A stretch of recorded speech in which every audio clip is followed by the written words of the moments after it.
এই আমার মায়ের মন্দির। এইখানেই আমি নিত্য পূজা করি, মায়ের সেবা দিই, সন্ধ্যারতি করি। এইখানেই আমি মাকে প্রার্থনা করি। আমার মনোবাঞ্ছা মনোকামনা সব এই সাধনার মধ্যেই আমি মাকে জানাই, আর মা আমার তাই করেন।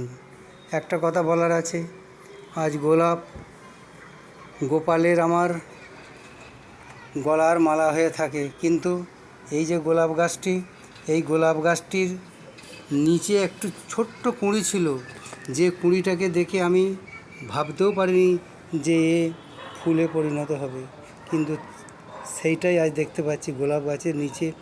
এই যে কুঁড়িটা, আপনারা সবাই দেখুন কত সুন্দরভাবে তার চরণে আত্মসমর্পণ করেছে।